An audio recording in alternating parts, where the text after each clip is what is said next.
8월 29일 월요일 빛을 바람. 한 교회에서 5주 기도 특강을 하겠다고 약속한 목사가 있었습니다. 그런데 그는 걱정이 태산 같았습니다. 수강생들이 내 강의를 좋아할까? 나 같은 강사를 좋아할까? 목사는 불안한 나머지 강의 계획이나 발표, 배포용 자료 등 지나칠 정도로 공을 들였습니다. 그러면서도 정작 특강 일주일을 앞두고도 주변에 적극적으로 홍보하지 않았습니다. 그러나 기도 중에 그 강의가 하나님을 빛나게 하는 하나의 섬김이라는 것을 깨달았습니다. 성령께서 강의를 사용해 사람들을 하나님 아버지께로 향하게 할 것이기에 공개 강연에 대한 불안감을 없앨 수 있었습니다.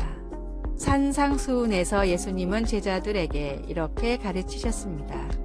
너희는 세상의 빛이라. 산 위에 있는 동네가 숨겨지지 못할 것이요. 사람이 등불을 켜서 말 아래에 두지 아니하고 등경 위에 두나니 이러므로 집안 모든 사람에게 비추느니라. 목사는 그 말씀을 읽고 마침내 소셜미디어에 특강 광고를 올렸습니다.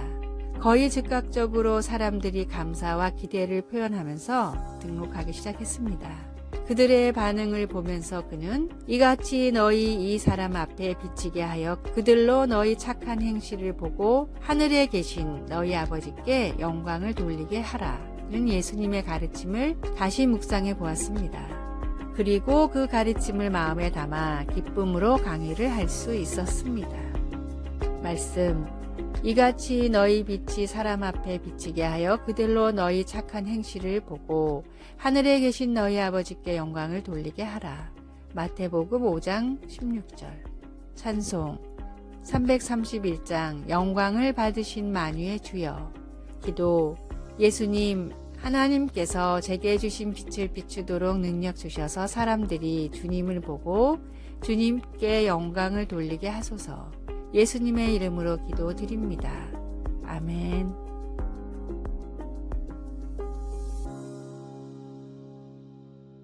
(8월 30일) 화요일. 흙 속에 둔 머리.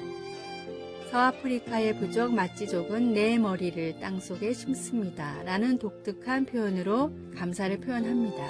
마찌족은 상대방에게 예의를 갖출 때 머리를 땅에 닿게 절을 합니다. 머리를 땅속에 심는다는 표현은 그보다 더 정중하고 겸손한 극한의 표현입니다. 감사를 그렇게까지 표현해야 하나 싶기도 하지만 사회학자들의 연구에 따르면 감사는 인간 사회가 존재하기 위해 반드시 필요한 요소라고 합니다. 서로를 믿고 돕는 관계 형성의 기본이 바로 감사이기 때문입니다. 감사를 느끼고 표현하기만 해도 사람은 저절로 기쁨과 보람을 느끼게 됩니다. 감사에는 이토록 놀라운 힘이 있음에도 대부분의 사람들은 부끄럽거나 감사의 힘을 믿지 못하겠다는 이유로 감사에 소극적입니다. 시카고 대학의 니콜라스 이플리 박사는 평소에 감사를 잘 표현하지 않는 사람들을 대상으로 감사 쪽지를 쓰게 했는데 하루 단 한 번의 감사의 표현만으로도 삶의 행복도가 매우 크게 높아졌습니다. 감사를 표현할 줄 아는 사람은 행복의 비밀을 아는 지혜로운 사람입니다. 감사를 통해 매일 하나님이 허락하신 행복의 문을 여십시오. 오늘의 말씀. 그 안에 뿌리를 박으며 세움을 입어 교훈을 받은 대로 믿음에 굳게 서서 감사함을 넘치게 하라. 골로새서 2장 7절. 오늘의 찬송 429장 세상 모든 풍파 너를 흔들어. 오늘의 만나. 크고 작은 감사를 느끼며 표현하는 지혜로운 사람이 되게 하소서. 오늘 주님과 이웃이 내게 베풀어준 감사한 일을 생각하고 표현합시다.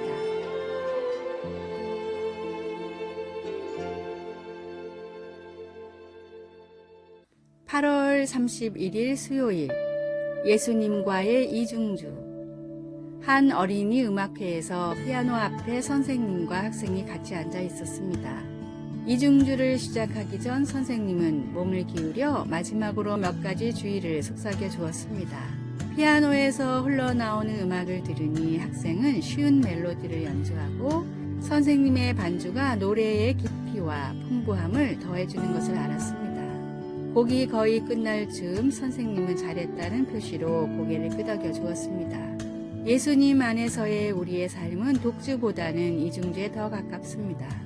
그러나 나는 예수님이 바로 내 옆에 앉아 계신다는 것과 내가 연주할 수 있는 것도 오직 주님의 능력과 인도하심 때문이라는 것을 잊을 때가 많습니다. 혼자 힘으로 피아노 건반을 정확하게 치려고 애쓰는 것처럼 하나님께도 내 힘으로 순종하려고 하지만 대개 가식과 공허함만 드러내고 끝나고 맙니다. 나의 제한된 능력으로 문제들을 해결하려 해보아도 다른 사람들과의 불화로 끝날 때가 많습니다. 그러나 나의 선생님이신 주님이 함께 계시면 모든 게 달라집니다. 나를 도우시는 예수님께 의지할 때 내 삶으로 하나님께 더 영광을 드리게 됩니다. 그리고 기쁨으로 섬기고 마음껏 사랑하며 나의 인간 관계를 축복하시는 하나님께 놀라게 됩니다. 예수님이 첫 제자들에게 그가 내 안에 내가 그 안에 거하면 사람이 열매를 많이 맺나니 나를 떠나서는 너희가 아무것도 할 수 없음이라 고 말씀하신 것처럼 말입니다. 말씀, 그가 내 안에 내가 그 안에 거하면 사람이 열매를 많이 맺나니 요한복음 15장 5절 찬송 190장 성령이여 강림하사 기도 사랑하는 하나님 매 순간마다 저와 함께 계심을 기억하게 하소서. 오늘도 주님의 인도하심과 가르침을 기쁘게 받습니다. 가까이 계신 주님 감사합니다. 예수님의 이름으로 기도드립니다. 아멘.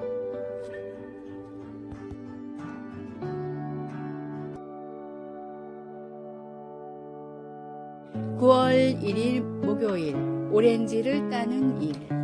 미국 캘리포니아주 남동쪽의 리버사이드 카운티라는 작은 도시의 중심에는 시청과 큰 공원이 있는데 그 공원에는 도시에서 가장 존경하는 세 사람의 동상이 있습니다. 첫 번째 동상은 흑인들의 인권을 위해 평생을 바쳤던 마틴 루터킹 목사님의 동상과 나에게는 꿈이 있습니다 라는 글귀가 적혀 있습니다. 두 번째 동상은 인도 독립의 영웅 간디입니다.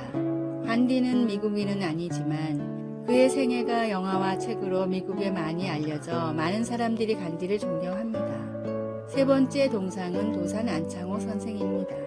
마틴 루터킹과 간디와는 달리 안창호 선생이 한 일은 그저 리버사이드 카운티의 오렌지 농장에서 일을 한 것뿐입니다. 그는 오렌지 농장에서 오렌지를 딸 때 가위질을 함부로 하여 다른 오렌지에 상처를 입혀 썩지 않게 하도록 늘 강조하고 그것이 농장에서 계속 일하며 돈을 벌어 독립운동 자금을 댈 수 있기에 정성스럽게 일을 하는 것이 곧 애국의 길이라 하였습니다. 처음에는 도산을 이해하지 못했던 한인 교포들이었지만 꾸준히 일을 마다하지 않고 솔선수범하는 도산에게 차츰 마음의 문을 열기 시작했습니다. 안창호 선생이 오고 리버사이드 카운티의 모든 한국인들의 말과 행동이 바뀌었기에 그 지도력을 인정해 지역의 유지인 오렌지 농장의 주인이 적극 추천하여 안창호 선생의 동상을 세우게 되었던 것입니다. 안창호 선생이 희망으로 사람들을 세웠듯이 목수의 아들로 가장 낮은 곳에 임하셨던 예수님도 세상의 소망이 되셨습니다. 귀한 보혈로 나에게 심겨진 예수님의 희망으로 새롭게 변화하고 또 변화하십시오. 오늘의 말씀. 너희는 세상의 소금이니 소금이 만일 그 맛을 잃으면 무엇으로 짜게 하리요. 후에는 아무 쓸데없어 다만 밖에 버려져 사람에게 밟힐 뿐이니라. 마태복음 5장 13절. 오늘의 찬송 546장 주님 약속하신 말씀 위에서. 오늘의 만나 세파에 빠져 흘러가지 않고 말씀 위에 서는 믿음을 가지고 세상을 비추고 희망을 주는 참된 그리스도인이 됩시다.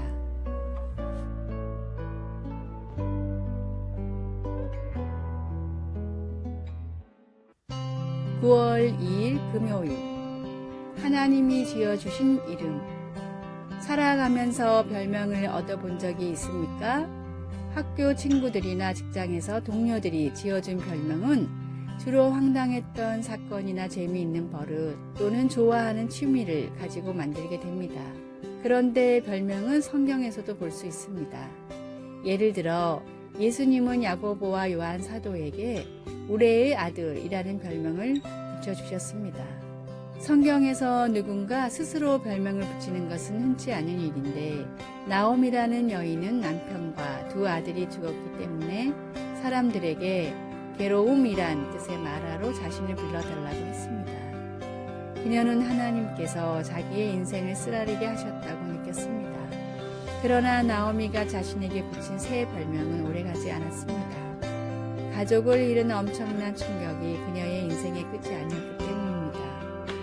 처절한 상황 가운데서도 하나님은 사랑하는 며느리 룻을 통해 그녀를 축복하셔서 결국에는 룻이 재혼하여 아들을 낳아 나오미에게 다시 가족을 이루어 주셨습니다.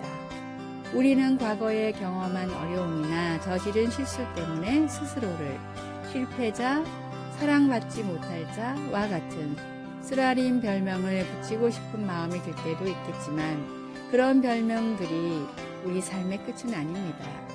우리는 그런 꼬리표들을 하나님께서 우리 각자에게 붙여주신 사랑한 자라는 이름으로 바꾸고 아무리 힘들 때라도 하나님의 공급하시는 손길을 찾아야 합니다. 말씀. 나오미가 그들에게 이르되 나를 나오미라 부르지 말고 나를 마라라 부르라. 이는 전능자가 나를 심히 괴롭게 하셨음이니. 룻기 1장 20절. 찬송 366장 어두운 내 눈 밝히사. 기도. 하나님, 제 삶의 환경이나 경험에 의해 제가 정해지는 것이 아님을 감사합니다. 저를 하나님의 자녀라고 불러주시니 감사합니다. 예수님의 이름으로 기도드립니다. 아멘. 아래의 빨간색 글자 구독을 누르시어 더 많은 전도의 열매를 맺으시기를 기도합니다.